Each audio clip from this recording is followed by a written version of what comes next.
Saludos buscadores del misterio y gracias por asistir a granmisterio.org. Hoy vamos a tratar un tema que es bastante especial llamado el tema del ectoplasma dentro de la parapsicología clásica. Es un tema muy interesante porque siempre se ha tildado de fraude. Hay casos fraudulentos de un medium o supuesto medium que empieza a emanar una sustancia grisácea o de color blanco, luminescente en algunos casos, y que se ha demostrado que ha acabado en fraude. Pero cuando te pones a investigar el tema del ectoplasma, ves que es un fenómeno totalmente real, pero que tiene casos fraudulentos. Y esto lo vamos a investigar hoy, os vamos a mostrar todo lo que hemos encontrado, ya que al otro lado de la pantalla tenemos a Tamara del blog Enigmas de Medianoche, quien nos va a ayudar en esta investigación. ¿Qué tal estás, Tamara? Pues muy bien, deseando tratar este tema tan interesante, que como bien dices tiene sus matices, su parte de realidad, su parte de fraude, como todo fenómeno, pero que realmente creo que tiene algún tipo de algo especial, ¿no? Este fenómeno, y que realmente creo que a los oyentes les va a gustar. El primer investigador, o mejor dicho, científico, que dio nombre al ectoplasma fue el señor Charles Rickett. Este señor recibió el premio Nobel, no por el descubrimiento del ectoplasma, porque no es algo que la ciencia haya determinado como existente al 100%, sino por otras cosas que él hizo. Pero para que veáis, existe un doctor, un científico, que ganó el premio Nobel cuando estuvo también investigando previamente el ectoplasma. Para él era algo totalmente real, pero no como nos ha contado esos efectos paranormales de sesiones espíritas del siglo XIX, XX. Él decía que el ectoplasma es una sustancia que se oculta en las células de toda materia viva. En circunstancias específicas aparece y es extremadamente inusual. Es como una segregación del interior de esa materia viva que luego es reabsorbida por el propio cuerpo. Tiene muchas descripciones y también nombres. Tamara ahora nos va a ayudar con las descripciones. ¿Qué es lo que has podido encontrar sobre lo que describe el fenómeno? Se trata de una sustancia densa, blanquecina, incluso vaporosa, que, como bien dices, surge del medium. Esto hay que decirlo, esta sustancia solo puede convivir con el medium, es decir, se manifiesta a través del medium. No es algo que puedas ver que se manifiesta solo, es un punto que hay que dejar claro. Como digo, es una sustancia blanquecina, que vaporosa, densa y que se puede tocar. Es decir, este señor del que hablas hizo más de 200 experimentos y tuvo la oportunidad de poder ver y tocar este tipo de sustancia. En algunos casos se ha dicho que no solo es blanquecina y luminosa, sino que ha podido ser de otros colores, pero la más conocida sin duda es esta característica, que es blanca y densa. Es curioso cómo este doctor, este médico, investiga el fenómeno y se topa con los mediums, con personas que parecían tener algún tipo de característica especial para emanar el ectoplasma. Pero curiosamente, antes de toparse con los mediums, él ya estaba estudiando esto en cualquier persona. Cualquier organismo vivo podía emanar ectoplasma. Descubrió que la sustancia está a 4 grados de temperatura. Además, su olor es el mismo que el olor al ozono.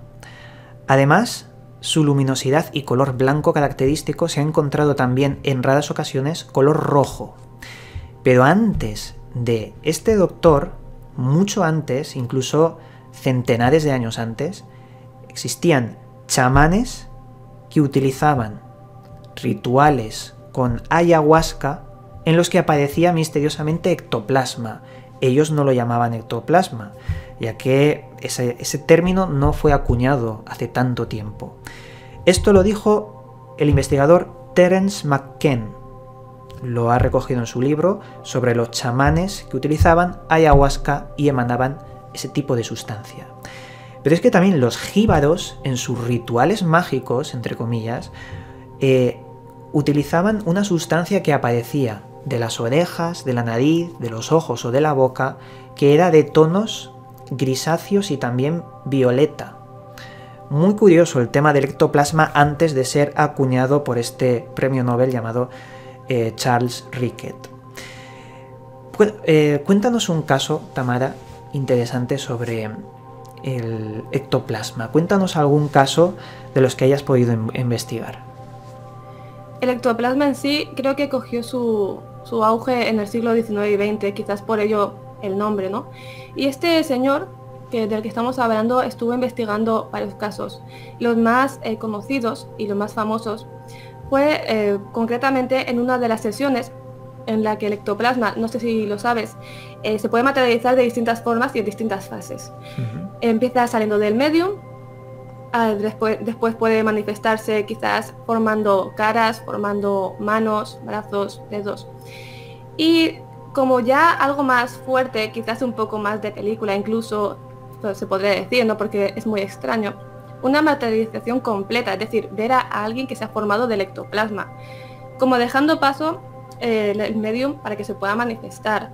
Es decir, que realmente surge una manifestación, un espíritu, el espíritu de un difunto, o al menos así lo decían, y lo recogían en sus casos. Esto ocurrió en uno de estos experimentos, según dice, bueno, pues se manifestó lo que era el espíritu de una mujer, y que el propio Rickett pidió permiso para poder tocar a ese supuesto espíritu que se había materializado y comprobar así que no era ningún fraude, porque realmente él no iba a documentar si esto era verdad o no, realmente iba a ver que si esto era un fraude, evidentemente un hombre de ciencia. Y pudo tocar a esa supuesta persona que se había materializado, que tenía nombre y apellidos, que dio esos datos, para intentar, pues bueno, de alguna forma documentar que existió. Y pudo ver cómo se materializó una persona.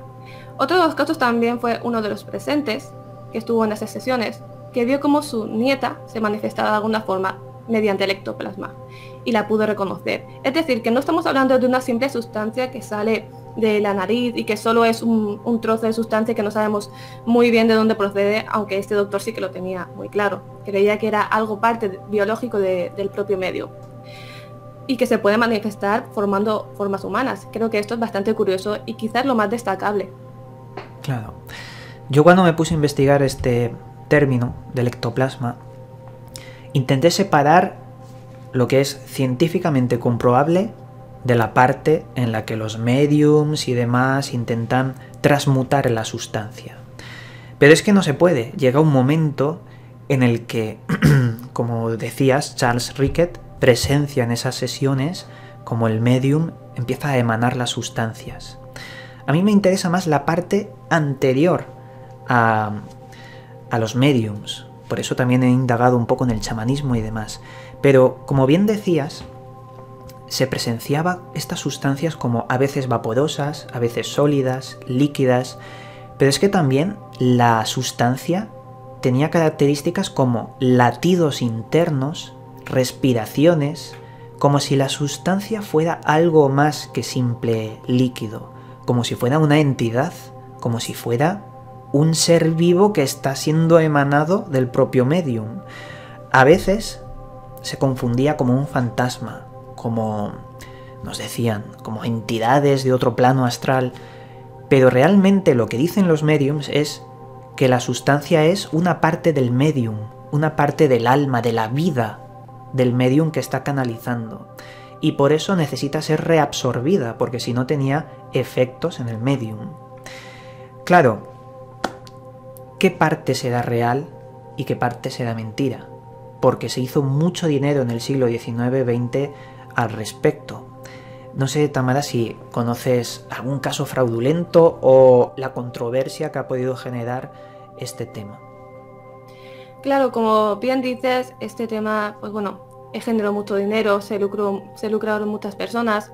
Muchas de las fotografías que se ven hoy día en internet, algunas son falsas, otras de dudosa credibilidad, pero que pueden ser reales.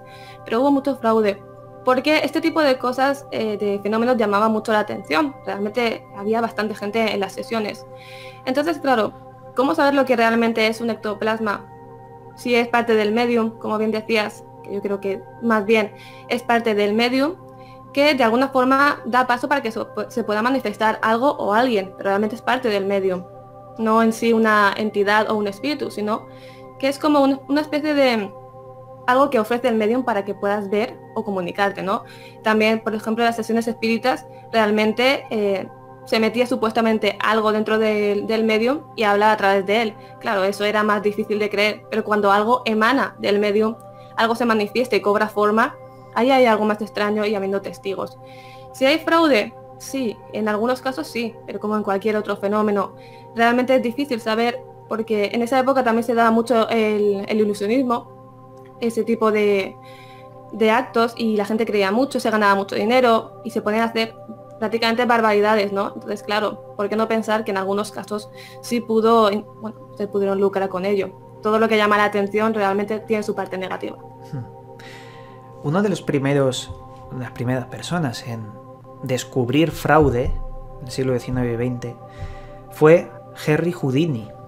Este hombre pudo demostrar que había muchas sesiones espíritas que utilizaban queso y algodón, que se lo incorporaban en la nariz, iban estirando y estirando y sacando el ectoplasma.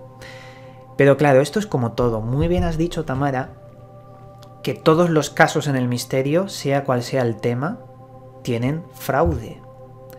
Lo importante aquí es ver que si un fenómeno es real y vemos que mucha gente hace fraudes con ese fenómeno, el inconsciente colectivo piensa que el fenómeno es fraude. Pero no, tenemos investigaciones científicas de esto. Tenemos gente que ha dedicado muchos años de estudio a comprobar que, aparte de los mediums, está implícito en el interior de las células, de la materia orgánica. Es una sustancia que emana el cuerpo. Si no hay cuerpo, ¿cómo puede aparecer esa sustancia en lugares donde han dicho, por ejemplo, que la casa está encantada o que hay actividad paranormal?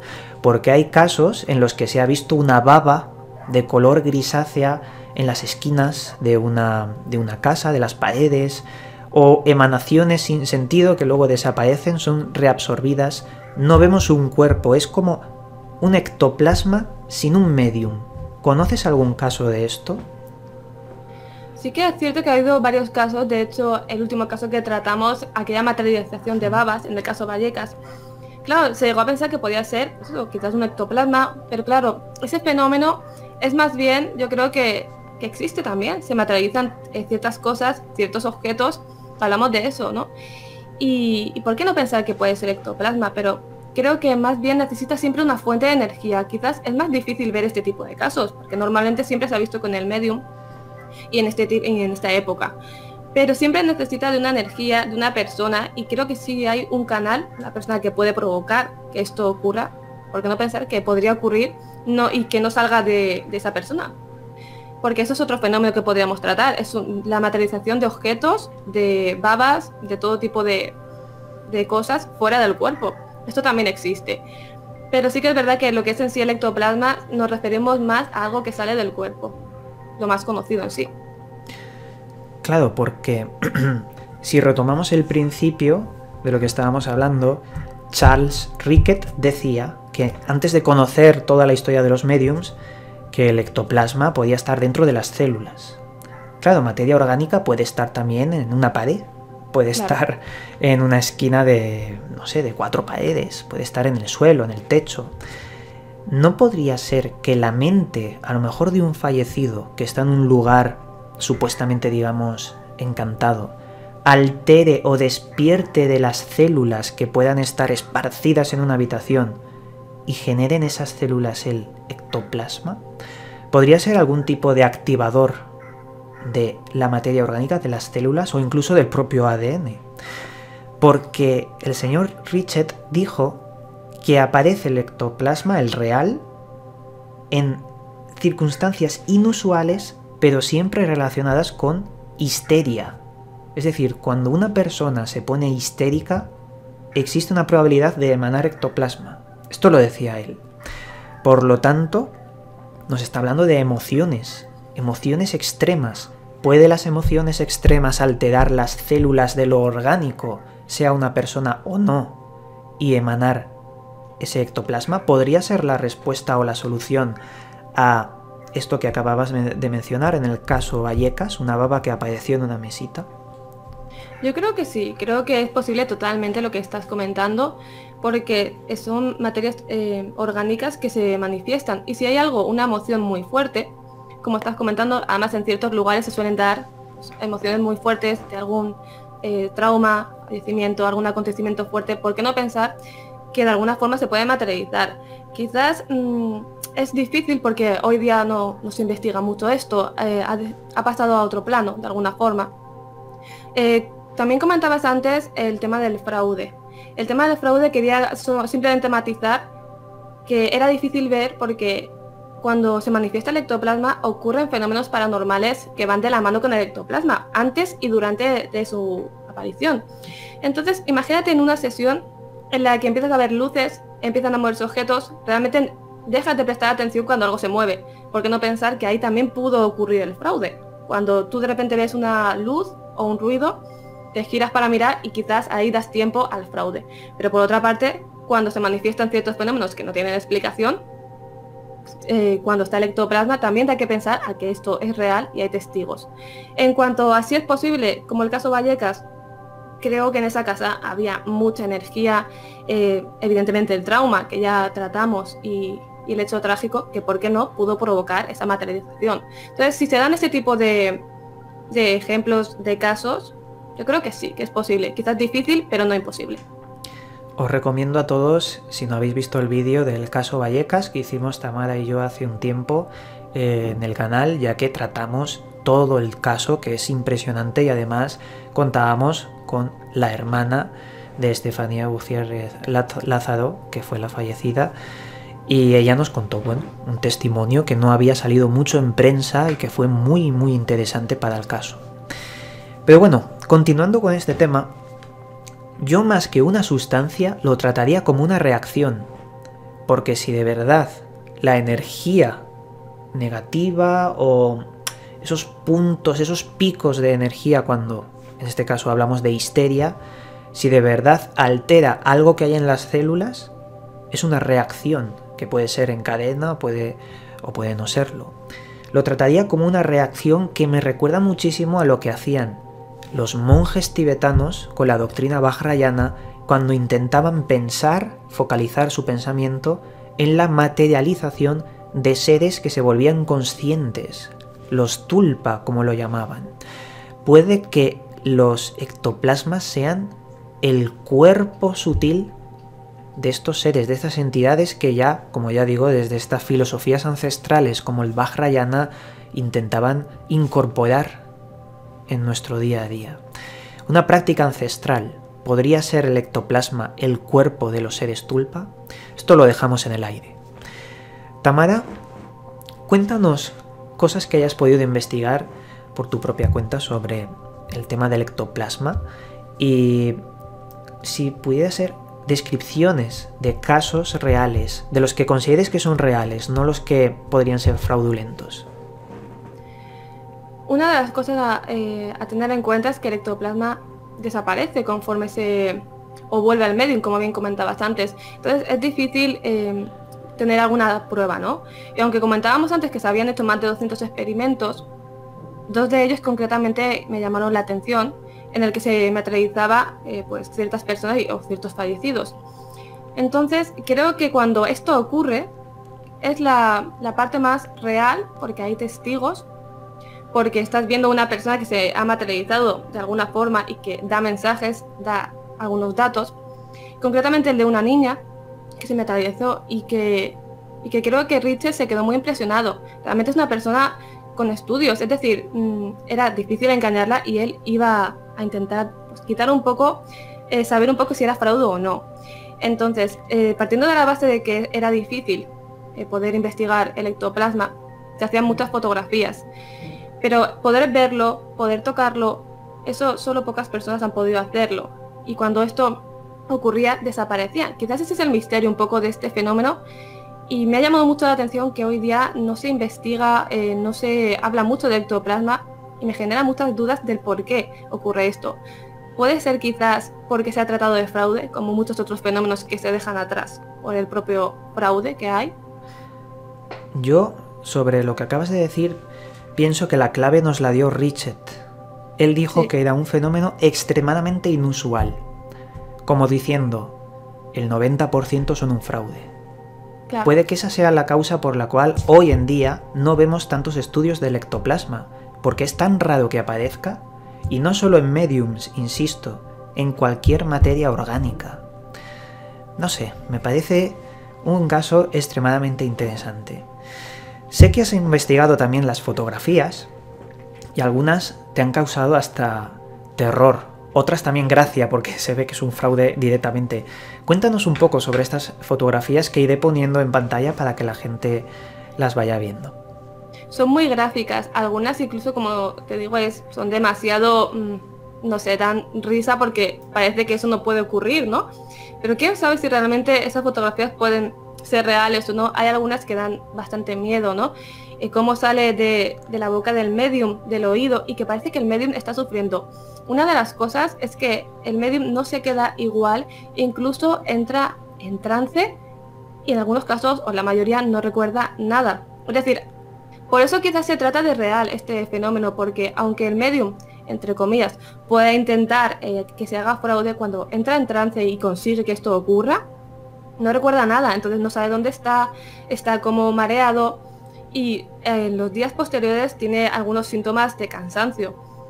Entonces, claro, pienso que sí, pienso que las fotografías de algunos de ellos que muestran sufrimiento, muestran que no están pasando precisamente bien, y que es un esfuerzo que hacen supuestamente para que se pueda manifestar algo o alguien. Es decir, es algo totalmente altruista para que se pueda comunicar a alguien, ¿no? Entonces, en algunas de esas fotografías se ve realmente que lo están pasando mal, que le sale por los oídos, por la boca, incluso que es como muy vaporoso. En algunas de ellas sale como una especie de humo, que quizás esto da que pensar también en otros casos que hemos tratado, que un humo blanquecino podía ser ectoplasma, ¿no? Como el caso que también tratamos. ¿Por qué no pensar que podía ser eso? Aunque realmente el ectoplasma sale del medium o de la persona que está emitiéndolo, ¿no?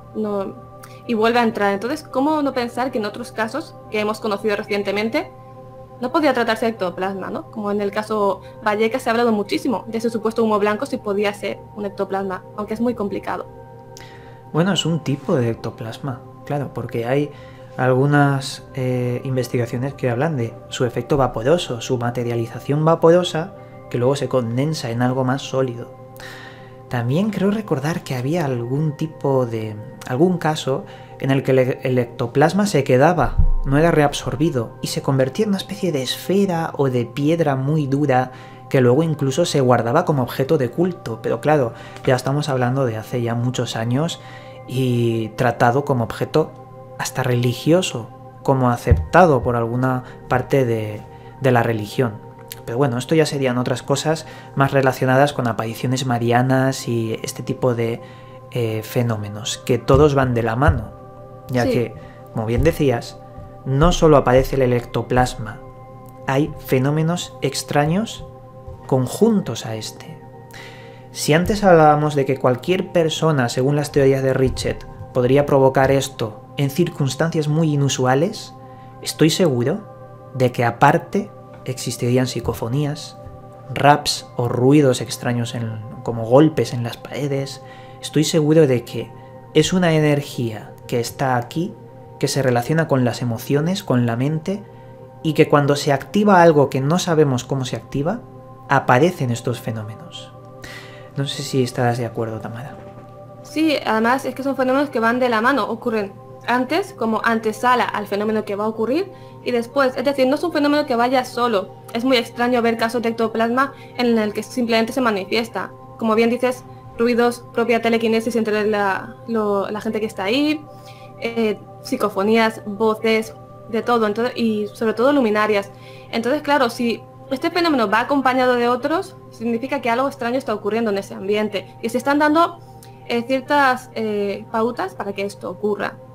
El ectoplasma, no sé si también sabías que se hicieron moldes con supuestos restos de ectoplasma, que bueno, muchos de ellos fueron fraude, de las manos, y como se intentaba fotografiar, pero claro, una fotografía realmente puede estar trucada o puede no ser real, como bien dices con lo de el queso y demás, imagínate, ¿no? El fraude, ¿no? Hasta qué punto se hacían moldes con trozos de ectoplasma.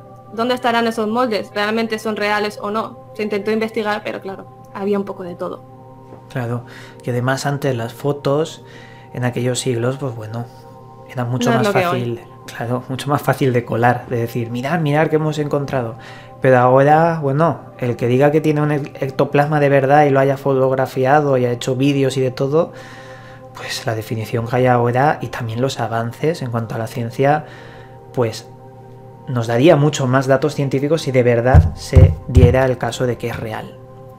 Pero bueno, a modo de conclusión por mi parte, os debo decir que como muchos fenómenos, este fenómeno para mí es real y es mi opinión, pero hay muchos casos fraude que han manchado el fenómeno. Esto ya lo hemos dicho. Es interesante comprobar que hay un premio Nobel que ha investigado esto, un hombre ultracientífico que no se creía nada, él iba a encontrar el fallo y vaya por Dios, lo que encontró es una realidad en muchos de los casos que investigó, más de 200. Claro, encontró muchos otros que eran fraude para ganar dinero y me quedo con eso exactamente. Me parece un mundo a investigar interesante. Tamara, ¿cuál sería tu conclusión al respecto? También creo que es un fenómeno real. Creo que quizás habría que apartar un poco el tema del fraude, porque eso siempre vamos a encontrarlo en todo tipo de casos, en más alto porcentaje o menos. Pero quizás como fenómeno creo que sí que es real, hubo testigos, hubo pruebas, se ha podido indagar un poco en esa sustancia, hay muchas fotografías y muchos testigos sobre todo esta persona de la que estamos hablando, más de 200 experimentos y no encontró prácticamente fraude. Siempre hay, evidentemente, en esa época se querían lucrar con ello, pero como conclusión te diré que apenas encontró el fraude y él mismo pudo tocar y ver ese ectoplasma, creo que es un fenómeno totalmente real, que a día de hoy no se investiga precisamente por lo que comentabas, estoy totalmente de acuerdo, que es algo inusual, algo que se da en ciertas ocasiones, y quizás yo aportaría también ciertas personas que quizás crean en ese fenómeno y quieran que esto ocurra y tengan la capacidad. A día de hoy, si no se cree en el ectoplasma o si se ha tratado de fraude, es muy difícil que alguien se ponga a intentar, un medium, a que esto ocurra actualmente. Es difícil. Pero quizás es bueno rescatar este tipo de casos, este tipo de fenómenos para seguir indagando y descubrir realmente cómo se puede materializar un espíritu, un difunto o una sustancia o materia orgánica, ¿no? Claro que sí, porque muchas veces la gente tacha algo fraudulento o de mentira para mirar a otro lado, porque les parece muy difícil de explicar. Y eso también es una forma de autocensura por parte del inconsciente colectivo. Como hay muchos casos fraude, pues todo debe ser fraude, y esto no es así. Es un fenómeno muy inusual, esto tengo que insistir, porque es triplemente inusual el que aparezca de color rojo. Eso se me ha olvidado decir antes y quería decirlo. Pero bueno, vamos a acabar aquí este programa. Antes de acabar os debo decir que de vez en cuando Tamara y yo vamos a tratar en una serie de vídeos en este canal los conceptos de la parapsicología clásica, porque a mucha gente le interesa estos temas y nosotros vamos a aportar nuestra visión, que se basa en nuestra pequeña investigación y también en nuestra opinión personal. Tamara, este es el final del programa, espero que hayas estado a gusto, espero que hayas disfrutado también del buen misterio de la parapsicología clásica y este es el momento si tienes algo final que contarnos. Pues a mí me ha encantado estar aquí siempre, creo que tratamos temas muy interesantes, creo que a la gente le va a encantar, sobre todo esta rama de la parapsicología clásica, que es muy interesante y que hay mucha parte, ¿no?, que se puede tratar y que realmente se desconoce. Esto es algo que parece que el tiempo ha hecho mella en este tipo de temas y que creo que está bien poder rescatarlos. Así que como siempre, un placer estar aquí. Pues muy bien, desde aquí a todos os mandamos un cálido abrazo y nos volveremos a ver en otro vídeo.